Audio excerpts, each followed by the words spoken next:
Hello बच्चों, ओमकार कक्षाओं में आपका फिर से स्वागत है। कल आपने पढ़ा यूरोप में राष्ट्रवाद का उदय।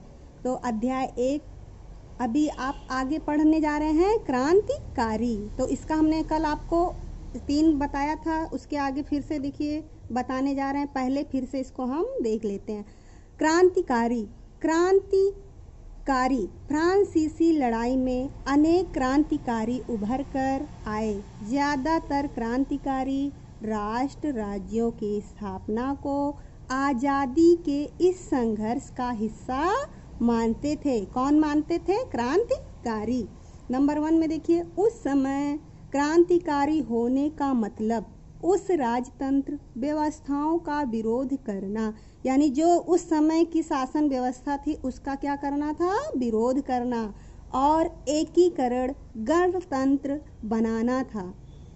दूसरा, 1815 के बाद बहुत सारे कार्बोनारी के यूरोपीय राज्यों में क्रांतिकारी परीक्षण और विचारों का प्रचार करने के लिए गुप्त संगठन बनाने लगे। किसका प्रचार करने के लिए? अब देखिए, तीसरा है ज्यूसेपी मेत्सिनी कार्बोनारी के गुप्त संगठन का सदस्य बन गया। उनका जन्म 1807 में जिनेवा में हुआ था। चौथा है, उन्होंने 2 भूमिगत संगठनों की स्थापना की। उन्होंने 2 भूमिगत संगठनों की स्थापना की। पांचवा, इस क्रांति के सदस्य राष्ट्र पोलैंड, फ्रांस, इटली और जर्मन राज्यों में समान विचार रखने वाले थे। पांचवा है, इनमें 2 मुख्य क्रांतिकारी ज्यूसेपी मेस्सीनी और गैरिबाल्डी, इन्होंने यंग इटली नामक आंदोलन चलाया।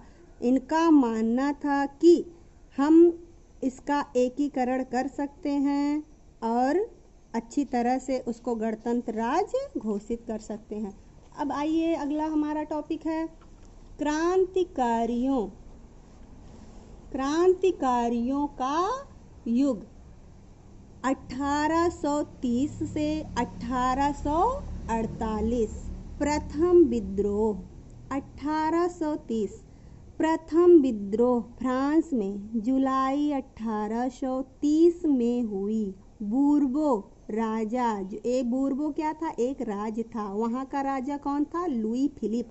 तो बूर्बो राजा, जिन्हें 1815 के दौरान रूढ़िवादी प्रक्रिया के दौरान सत्ता में लाया गया। किसे लाया गया? बूर्बो को सत्ता यानी शासन में लाया गया था। उन्होंने एक संवैधानिक राजतंत्र स्थापित किया, जिसका अध्यक्ष लुई फिलिप को बनाया गया।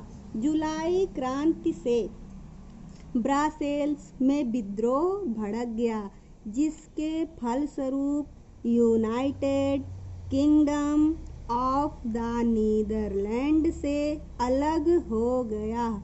अंततः 1832 की कुस्तुनतुनिया की संधि ने यूनान को एक स्वतंत्र राष्ट्र होने की मान्यता दी। अब देखिए, भूख, कठिनाई और जन विद्रोह। 19वीं सदी के प्रथम भाग में पूरे यूरोप में जनसंख्या में जबरदस्त वृद्धि हुई। ज़्यादातर देशों में नौकरी ढूंढने वालों की तादाद उपलब्ध रोजगार से अधिक लोग, यानी रोजगार पाने के लिए अधिक लोग ग्रामीण क्षेत्रों को छोड़कर आबादी वाले शहर में जाकर बसने लगे। जगह जगह अवरोध, यानी उनको रोक लगाया गया और लुई फिलिप को भगाने पर मजबूर किया गया। राष्ट्रीय सभा, नेशनल असेंबली रोजगार उपलब्ध कराने के लिए एक गणतंत्र की घोषणा की, जिससे भूख, कठिनाई और जन विद्रोह भड़क गया।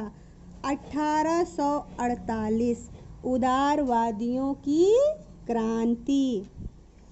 1848 में जब अनेक यूरोपीय देशों में गरीबी, बेरोजगारी और भूखमरी से ग्रस्त किसान मजदूर विद्रोह कर रहे थे, तब समांतर पढ़े लिखे मध्य वर्गों की एक क्रांति बनाई गई। किसकी क्रांति बनाई गई? पढ़े लिखे मध्य वर्गों की एक क्रांति बनाई गई। फरवरी 1848 की घटनाओं से राजा को गद्दी छोड़ने पर विवश होना पड़ा। कौन से राजा को? लुई फिलिप्स को गद्दी छोड़ने पर विवश होना पड़ा। स्वतंत्र राष्ट्र अस्तित्व में नहीं आए। ये जो स्वतंत्र राष्ट्र थे वे अस्तित्व में नहीं आए, जैसे Germany, Italy, Poland, Austro Hungarian साम्राज्य। वहाँ के उदारवादी मध्य वर्गों के सभी स्त्री पुरुषों ने संविधानवाद की मांग की और राष्ट्र के एकीकरण की मांग को जोड़ दिया। राष्ट्रवाद और साम्राज्यवाद से जुड़कर राष्ट्रवाद 1914 में यूरोप को महाविनाश की ओर ले गया। कौन ले गया? साम्राज्यवाद से जुड़कर राष्ट्रवाद 1914 में यूरोप को, किसको ले गया? यूरोप को कहाँ ले गया? महाविनाश की ओर ले गया। लेकिन इस बीच विश्व के अनेक देशों ने, जिनका 19वीं सदी में यूरोपीय शक्तियों ने औपनिवेशीकरण किया था, साम्राज्यवादी प्रभुत्व विद्रोह करने लगे। हर तरफ जो राष्ट्रवादी थे वे सभी स्वतंत्र राज्य का निर्माण करने के लिए संघर्ष यानी लड़ाई कर रहे थे। किस लिए? स्वतंत्र राज्य का निर्माण करने के लिए।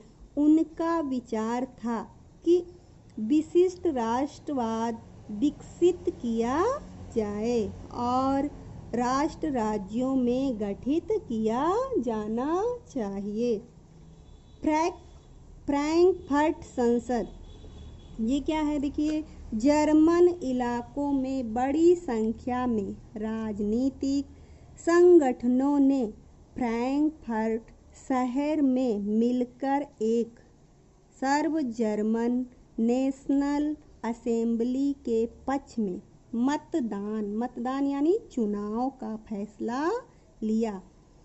18 मई 1848 को 831 प्रतिनिधियों यानी चुने हुए लोगों ने एक सजे धजे जुलूस में जाकर फ्रैंकफर्ट संसद में अपना स्थान ग्रहण किया। यह संसद सेंट पॉल चर्च में आयोजित हुई। उन्होंने एक जर्मन राष्ट्र के लिए ऐसे राजा को सौंपी। किस लिए सौंपी? उन्होंने एक जर्मन राष्ट्र के लिए ऐसे राजा को सौंपी गई जिसे संसद के अधीन रहना था। किसके अधीन रहना था? संसद के अधीन रहना था और राष्ट्र की अध्यक्षता के लिए भी अधीन रहे और अपने मन से कोई भी कार्य ना कर सके, सिर्फ संसद की ही बात लेकर वह चले। अब देखिए अगला हमारा टॉपिक क्या है। राष्ट्रवादी संघर्षों में महिलाओं की भूमिका। राष्ट्रवादी उदारवादी आंदोलन के अंदर महिलाओं को राजनीतिक अधिकार प्रदान करने का मुद्दा विवादास्पद थी। हालांकि आंदोलन में वर्षों से बड़ी संख्या में महिलाओं ने सक्रिय रूप से भाग लिया। महिलाओं ने अपनी राजनीतिक संगठन स्थापित किया, अखबार शुरू किए और राजनीतिक बैठकों में भी अपनी राय रखी। किन्होंने रखी? महिलाओं ने। इसके बावजूद उन्हें असेंबली के चुनाव में खड़े होने दिया गया। यूनानी स्वतंत्रता युद्ध। यूनानी स्वतंत्रता युद्ध। यूनान का स्वतंत्रता संग्राम 15वीं सदी से यूनान ऑटोमन साम्राज्य का हिस्सा था। यूनान ऑटोमन साम्राज्य का हिस्सा था। यूरोप में क्रांतिकारी राष्ट्रवाद की प्रगति से यूनानियों का आज़ादी के लिए संघर्ष 1821 में आरंभ किया। आज़ादी के लिए संघर्ष किस सन में? 1821 में आरंभ किया। यूनान को सभ्यता का पालन बताकर प्रशंसा की। किसकी प्रशंसा की? कि यूनान एक सभ्यता वाला देश है। यूनान को सभ्यता का पालन बताकर प्रशंसा की और एक मुस्लिम साम्राज्य के विरुद्ध अवगत कराकर जनमत जुटाया। लोग मत यानी लोगों के अंदर की भावनाओं को जुटाया। अंततः 1832 में कुस्तुनतुनिया की संधि ने यूनान को एक स्वतंत्र राष्ट्र की मान्यता प्रदान की। Count Camillo de Cavour Italy के प्रमुख मंत्री काबूर, जिसने इटली के प्रदेशों का स्वीकृत कर एकीकृत करने वाले आंदोलन का नेतृत्व यानी संचालन किया। वह न तो एक क्रांतिकारी था, काबूर ना तो क्रांतिकारी था और ना ही राजतंत्र में विश्वास रखने वाला और ना ही राजतंत्र में विश्वास रखने वाला। इतावली अभिजात वर्ग के तमाम अमीर और गरीब, तमाम अमीर और शिक्षित सदस्यों की तरह वह इतावली भाषा से बेहतर फ्रेंच भाषा बोलता था। फ्रांस से सार्डिनिया पिडमॉन्ट की एक चतुर कूटनीतिक संधि, जिसके पीछे किसका हाथ था? काबूर का हाथ था। वह सार्डिनिया पिडमॉन्ट में 1859 में ऑस्ट्रियाई बलों को हरा पाने में कामयाब हो गया। किसको हरा पाने में? ऑस्ट्रियाई बलों को हरा पाने में कामयाब हो गया। कौन कामयाब हो गया? काबूर।